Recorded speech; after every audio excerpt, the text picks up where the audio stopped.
Salut à tous, j'espère que vous allez bien. Aujourd'hui on se retrouve pour une analyse d'armée. J'avais déjà fait sur Yotanwa, mais cette fois-ci ça sera sur l'armée de Uki, et donc celle de Tout après sa mort. Dans un premier temps, j'expliquerai comment était cette armée à l'époque où Uki en était le grand général. Ensuite, on verra comment l'armée a évolué après sa mort, c'est-à-dire quand Tout a été nommé pour succéder à Uki. Puis ensuite, je vais proposer plusieurs théories sur l'avenir de cette armée. La première fois qu'on vit cette armée, ce fut durant la rébellion de Seikyu. Mais on l'a vu très brièvement. La seconde fois qu'on a vu cette armée, c'était durant la campagne de Keiyu. Ils ont réussi à prendre une colline très facilement, mais on n'a quasiment rien vu de leur force. On sait juste que les soldats d'Uki deviennent des démons quand c'est ce dernier qui les dirige. Maintenant, parlons de l'arc de Bayou. C'est à ce moment-là qu'on en a appris le plus sur l'armée d'Uki. Il y a Rokuomi, qui est commandant de la première armée d'Uki. On vit pas grand chose de lui durant l'arc de Bayou, mais on vit assez vite qu'il avait le sang chaud, et qu'il était très fidèle à Uki. Sa mort l'a tellement attristé qu'il poussa un cri sans pareil et attaqua l'armée de Mangoku. Il perdit énormément d'hommes, mais en fit perdre plus à Mangoku. On a ensuite Ryogoku, qui est commandant de la deuxième armée d'Uki. On le voit pas particulièrement briller durant la bataille de Bayou, mais lors de la mort d'Uki, c'est lui qui servit de témoin quand ce dernier légua ses troupes à Tout. Il se rendit aussi compte que Uki ne se battait pas comme d'habitude et qu'il essayait de précipiter le cours de la guerre, ce qui nous montre qu'il a une assez haute capacité d'analyse. En troisième commandant de son armée, on a Rinbu. On le voit durant l'arc de Bayou se battre contre Shumu.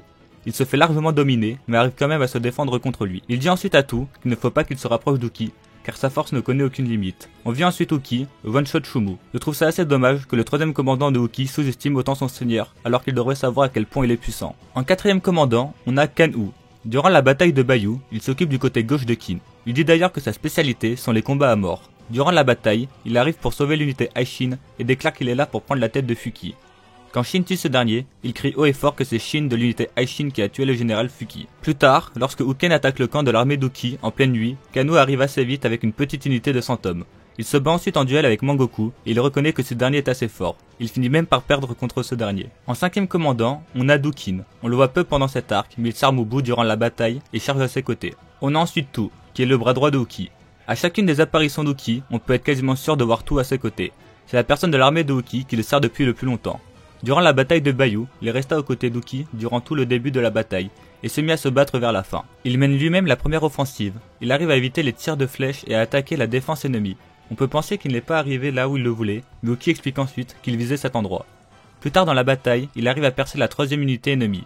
Shusu dira de lui que c'est un monstre. Tout arrive finalement à le rattraper et tue Shusu, facilement. Quand Uken est sur le point de tuer Uki, à moitié mort, il part le coup de ce dernier facilement, puis décide que son unité lui-même allait charger sur le QG de Zao pour faire diversion. Il dit à Shin de s'enfuir car du côté gauche, une opportunité devrait arriver.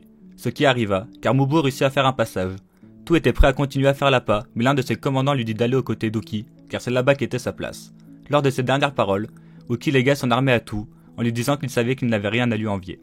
Je pourrais aussi parler du boss de l'armée, Uki, mais je pense que je ferai une vidéo détaillée sur lui dans le futur. Ce qu'il faut savoir, c'est que c'est l'un des généraux les plus forts que la Chine ait connu, ainsi que l'un des plus complets. C'était le général le plus haï de Chine au moment de sa mort.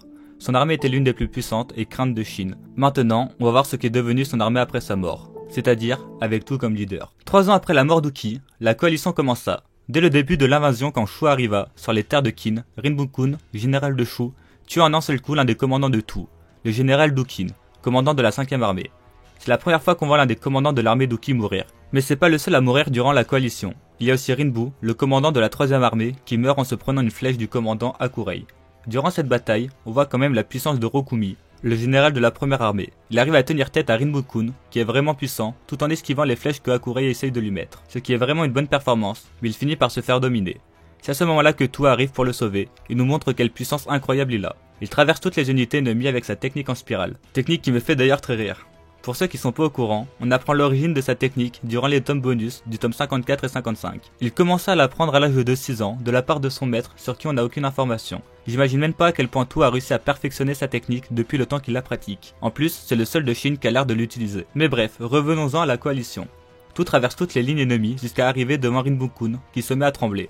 Tout prend vite l'avantage sur lui et le bat assez facilement, et dit qu'il est un grand général sous les cieux. Il nous prouve à tous qu'il n'était pas le bras droit de Uki pour rien. Quelques jours plus tard, l'armée de Tout se battait contre celle de Karin. Cette dernière utilisa des éléphants de guerre. C'est à ce moment-là qu'on vit que Rokuomi était vraiment un crack. Alors que c'était la première fois qu'il envoyait, il l'escalada sans aucune hésitation et tua les hommes qui étaient dessus. Les unités de Rokuomi et Kanu se font finalement abandonner par Tout, car Karin réussit à les encercler. On vit alors que Tout était un général qui réfléchissait de manière logique et non pas par affection. Il nomma ensuite Muten et Won commandant de 5000 hommes, car c'étaient les seuls hommes capables de l'être selon lui. Tout est un personnage qui mise beaucoup sur les jeunes, mais on en reparlera plus tard. Il se bat aussi contre Kouyoku, qui arrive à lui tenir tête, mais je reparlerai aussi de sa rivalité avec Kouyoku plus tard. 2 ans plus tard, on revoit l'armée de Tu lors d'une bataille contre Wei, pour prendre la région de Shiyoyu. En plus de l'armée de Tu, il y a la Aishin et la Gyokuu, qui les rejoignent. Durant cette bataille, il n'y a aucun personnage de l'armée de Tu qui brille en particulier, hormis Rokuomi, qui s'en sort très bien, et réussit sa mission d'arriver en même temps que Shin et Won au QG ennemi. Mais l'une des informations les plus intéressantes de cette bataille, c'est ce que Go-Mei dit de Tu au début de la bataille. Ce qui le rend le plus compliqué à gérer, c'est sa longue expérience qu'il a accumulée en étant aux côtés de Uki, en tant que lieutenant, durant de nombreuses batailles. Il dit même que comparé aux autres généraux de Qin, Tu semble être le seul à n'avoir aucun défaut. L'un de mes moments préférés de l'arc est la discussion entre Rokuomi et Tu. C'est ce genre de discussion qui me fait vraiment kiffer Tu. Rokuomi dit à Tu qu'il n'aurait pas dû laisser Shin et Won briller durant cette bataille, car tous les grands généraux de Shin s'intéressent à cette bataille. Il lui dit ensuite qu'il n'aurait pas dû écouter Won et montrer à tout le monde que c'est lui qui est le plus grand de tous. Mais Tu lui répondit alors qu'Uki voulait vraiment aider Sei à unifier la Chine, et que pour ce faire, il faut de jeunes officiers prometteurs. Il expliqua alors qu'il ne voyait pas cette guerre comme un duel entre lui et Go-Mei, mais plus comme une opportunité pour les jeunes de Qin de pouvoir briller, et montrer au reste de la Chine leur puissance. Vraiment, la mentalité de Tu, je la trouve incroyable, de vouloir faire passer les autres avant lui-même, pour le bien de son roi et de son pays. Je pense d'ailleurs qu'il mourra pour aider l'avenir du pays, mais je reviendrai dessus en fin de vidéo. On revoit l'armée de Tu lors de l'attaque sur Juko, mais il ne brille pas particulièrement. On voit juste Tu se battre contre Kouyoku, ce qui accentue leur rivalité. Et on voit aussi Rokuomi, pas mal mis en avant, ce qui nous montre bien que c'est le soldat le plus important de son armée, hormis Tu. Il fait clairement partie des meilleurs généraux de Qin selon moi. J'espère qu'il nous fera une dinguerie comme Aku nous a fait lors de Gyu en faisant 1 contre 2.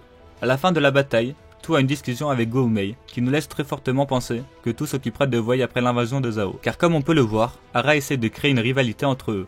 Surtout que Tu dit que dans 3 ans, ça sera au tour de Wei de disparaître. Pour ceux qui veulent, je développe tout ça dans ma vidéo sur l'état de Wei. La dernière fois qu'on a vu Tu, durant le manga, c'est lorsqu'il est nommé parmi les 6 grands généraux de Qin. Grâce à cela, son armée est devenue plus forte. Mais on ne sait pas ce qu'il fait actuellement, étant donné que Wei attaque Han et que Qin sont en alliance avec Wei. Ils ont donc rien à craindre de ce côté. Donc je pense que Tu doit être avec Mubu sur les frontières de Shu. Mais ça serait incroyable de le voir débarquer durant la conquête de Zhao.